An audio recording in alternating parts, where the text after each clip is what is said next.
Oi, gente. No nosso último vídeo nós começamos a falar sobre os sintomas do orgulho. Através da história de Gideão nós vimos que o medo e a negligência apontam para um coração soberbo. E hoje, através da história de Saul, o primeiro rei da história de Israel, nós vamos conhecer mais alguns sintomas que nos ajudam a diagnosticar a presença da soberba no nosso coração. Assista esse vídeo até o final, compartilhe essa mensagem, deixe seu comentário. E para você que não me conhece, eu sou o seu irmão Gabriel. A história de Saul começa a ser contada a partir do capítulo 9 do livro de 1 Samuel, quando o profeta começa a revelar a ele que ele era o escolhido de Deus para reinar sobre Israel. Saul reage a essa revelação de Deus, declarando o seguinte no versículo 21 do capítulo 9: Porventura não sou benjamita, da menor das tribos de Israel? E a minha família a menor de todas as famílias da tribo de Benjamim? Por que, pois, me falas com tais palavras? Nós podemos observar que Saul, até esse momento, era um homem humilde. Ele era um homem pequeno aos seus próprios olhos, pobre de espírito, pobre de si mesmo. Ele declara assim: olha, eu sou da menor família, da menor tribo, eu sou o menor dos menores. Não tem ninguém maior do que eu, melhor preparado do que eu para reinar sobre Israel. Saul, ele não se considerava um homem apto a ser o rei. Mas o que nós precisamos entender é que o coração dele estava apto para receber a graça de Deus de maneira plena, abundante. Nós já vimos em outros vídeos, através de algumas palavras, que o Senhor, ele dá graça aos humildes. E não foi diferente com Saul. O Senhor derramou a sua graça sobre um homem que até aquele momento era humilde. Nos versículos 6 e 7 do capítulo 10, nós vamos ver que Samuel diz a ele o seguinte: olha, o Espírito Santo vai se apossar de você e você vai profetizar, você será transformado em um novo homem e tudo aquilo que a ocasião pedir, tudo aquilo que você fizer, o Senhor estará contigo.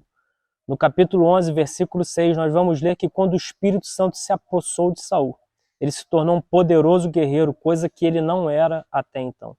E através dele o Senhor livrou Israel dos amonitas. Ou seja, a graça do Senhor foi derramada de maneira plena e abundante sobre Saul, fazendo dele um profeta, um homem que era conhecedor dos segredos e da vontade de Deus, transformando ele em uma nova pessoa, fazendo com que ele agisse e reagisse segundo o proceder de Deus, não mais segundo o proceder de um homem qualquer. E ainda garantindo a Saul que estaria com ele em tudo aquilo que ele fizesse. A bênção do Senhor, a graça do Senhor, estaria em tudo aquilo que Saul empreendesse, fazendo dele, inclusive, um poderoso guerreiro.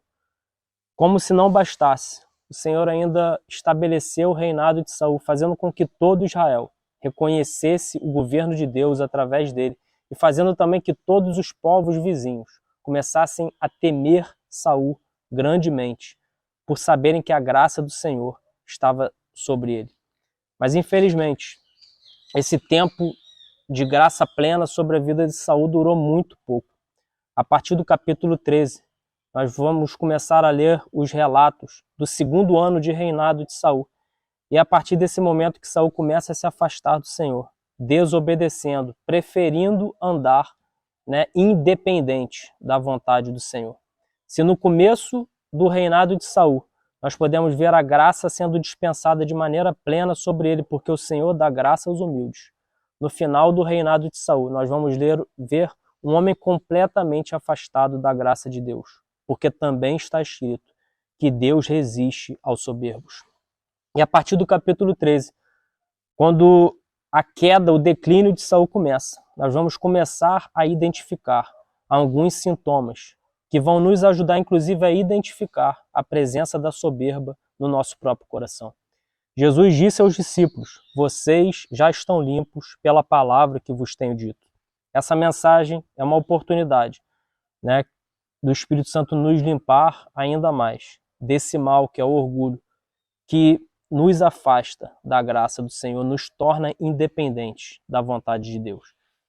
Medite sobre essas verdades que serão faladas aqui. Você que ainda não viu a primeira parte, dos sintomas do orgulho, assista nosso último vídeo, que o Senhor possa estar limpando o nosso coração daquilo que nos afasta dele. A palavra do Senhor é que nos santifica e que nos limpa. No capítulo 13, a partir do versículo 8, nós vamos ler uma história em que Saul ofereceu holocaustos no lugar de Samuel. A oferta de holocaustos, segundo uma ordenança do próprio Deus, só poderia ser feita pelo sacerdote. Saul, como rei, não poderia oferecer holocaustos.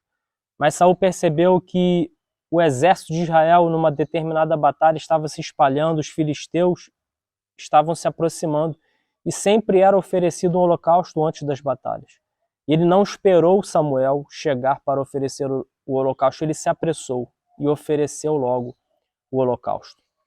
Quando Samuel chegou, e exortou Saul, olha, por que você desobedeceu? Era uma ordenança de Deus, você não poderia ter oferecido os holocaustos.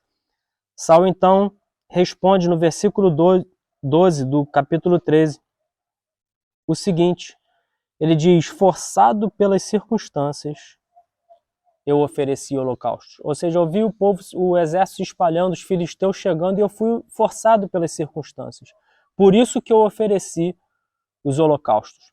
Saul não reconhece que errou, não se arrepende. Ele simplesmente se justifica. E esse é o primeiro sintoma do orgulho que eu quero tratar nesse vídeo, a autojustificação. Enquanto um coração humilde, quebrantado, se coloca aos pés da cruz, se arrependendo, ou seja, buscando a justificativa que vem do Senhor, um coração soberbo sempre se preocupa em se justificar, em encontrar uma justificativa do seu erro. Aquele que se justifica, ele está impedido de reconhecer o seu erro e de se arrepender. E nós vamos perceber aqui na história de Saul que esse negócio de se justificar virou um hábito. No capítulo 15, o Senhor havia dado uma ordenança a Saul dizendo, olha, destrói os amalequitas e destrói tudo aquilo que eles têm. Samuel chega e percebe que Saul não havia destruído alguns animais, o melhor dos animais dos amalequitas. E vai exortar Saul, olha, por que você desobedeceu, cara? O Senhor não mandou destruir tudo? E Saul mais uma vez se justifica dizendo, olha, eu separei o melhor dos animais para sacrificar ao Senhor. Samuel então libera uma palavra que é para todos nós. Para Deus, melhor é obedecer do que sacrificar. Saul, apesar de ter ouvido isso tudo, ele não se arrepende, não reconhece o seu erro. Ele até reconhece o seu erro.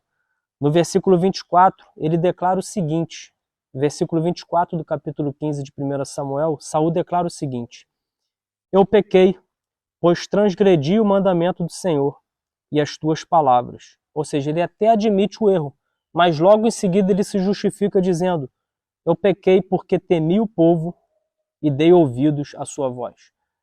Se antes a culpa era das circunstâncias, agora a culpa era do povo, porque ele ouviu a voz do povo que dizia para separar o melhor dos animais.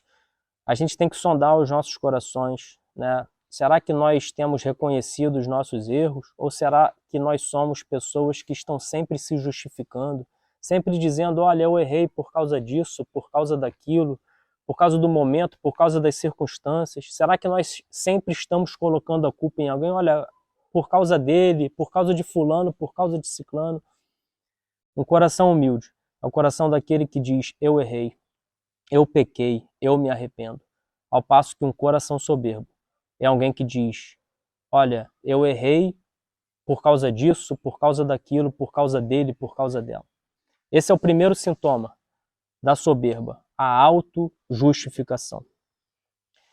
Voltando ao capítulo 13, eu quero falar sobre o segundo sintoma, que é a usurpação. O desejo de usurpar cargos, funções e posições.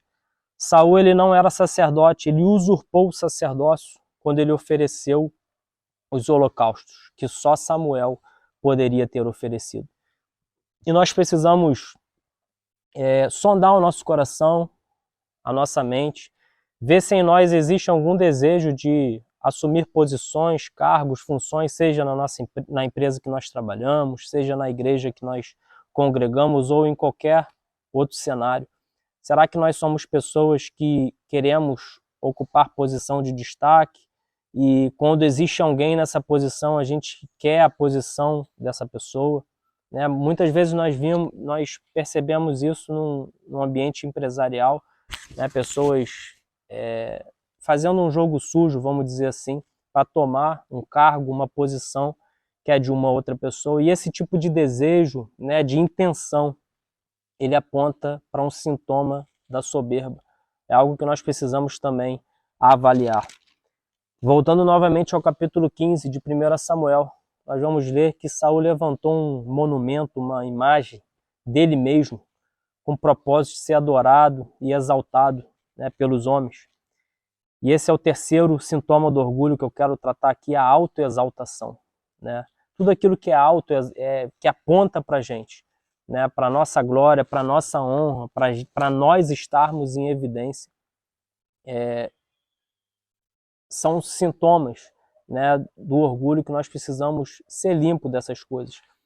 Saul, ele tinha esse ímpeto de ser adorado, reconhecido. O problema não é nós sermos vistos, sermos reconhecidos. O problema não é nós estarmos em evidência. O problema é nós desejarmos, ansiarmos e buscarmos essa evidência para sermos glorificados e honrados. Esse é o terceiro sintoma. Um quarto sintoma que nós lemos aqui na história de Saul fica no capítulo 18. É uma história que, quando Saul e Davi estão voltando de uma batalha contra os filisteus, algumas mulheres começaram a cantar que Saul havia matado centenas, mas Davi havia matado dezenas de centenas. E Saul se incomodou, porque aquelas mulheres, naquela música, naquele cântico, deram maior glória, maior honra a Davi do que a ele. E o quarto sintoma que eu quero falar aqui é a inveja. A inveja, diferente do que muitos acham, não é você querer ter aquilo que o outro tem. É pior do que isso. É você querer que o outro não tenha aquilo que você não tem. Saul não queria que Davi fosse reconhecido, fosse honrado daquela maneira por aquelas mulheres. Porque Davi era um guerreiro muito mais poderoso do que Saul. Era um homem humilde, que confiava no Senhor, e a graça do Senhor estava sobre Davi, fazendo dele um poderoso guerreiro, a ponto dele ser reconhecido em todo Israel, como um homem pelo qual o Senhor livrava Israel dos seus inimigos. E aquilo começou, aquela honra, aquela glória que aquelas mulheres davam a Davi, começou a incomodar o coração de Saul. Saul começou a ter inveja de Davi, né? E nós vamos ler, eu vou ler 1 Samuel no capítulo 18, versículo 7. Diz assim, ó: as mulheres se alegravam e, cantando alternadamente, diziam: Saul feriu os seus milhares, porém Davi os seus 10 milhares. Então Saul se indignou muito, pois estas palavras lhe desagradaram em extremo, e disse: 10 milhares deram elas a Davi, e a mim somente milhares? Na verdade, que lhe falta, senão um reino? Daquele dia em diante, Saul não via a Davi com bons olhos. No dia seguinte, um espírito maligno da parte de Deus se apossou de Saul, que teve uma crise de raiva em casa. Algo muito tremendo que nós podemos concluir, né, através dessa história de Saul, é que enquanto um homem humilde recebe a graça de Deus de maneira plena, o Espírito Santo se apoderou de Saul quando ele era um homem pequeno aos seus próprios olhos, né? E assim vai ser com cada um de nós. O Senhor dá graça aos humildes. Se o Senhor encontrar em nós um coração humilde, a graça dele será derramada de maneira plena. O Espírito Santo vai nos tomar, vai nos preencher, vai nos encher. Mas a história de Saul é muito triste, porque na medida que ele foi permitindo que a soberba governasse o seu coração, ele deixou de ser um lugar onde a presença do Senhor habitava, ele deixou de ser um homem cheio do Espírito Santo e passou a ser uma casa de demônio. Como nós lemos aqui, um espírito maligno se apossou de Saul, se apoderou dele. Saul deixou de ser um homem que vivia na dependência do Senhor, um homem de paz, passou a ser um homem oprimido por causa da soberba. Nós precisamos compreender que a soberba, ela nos oprime. A inveja, ela enfraquece e envelhece os nossos olhos. O desejo de sermos vistos, glorificados e exaltados, isso nos oprime. A autojustificação nos impede de nos arrependermos, porque é um coração arrependido e contrito que o Senhor não despreza. Saul vai terminar, eu vou parar por aqui. Vocês podem estar lendo todo o livro de 1 Samuel. Existem vários outros sintomas aqui que nós podemos observar.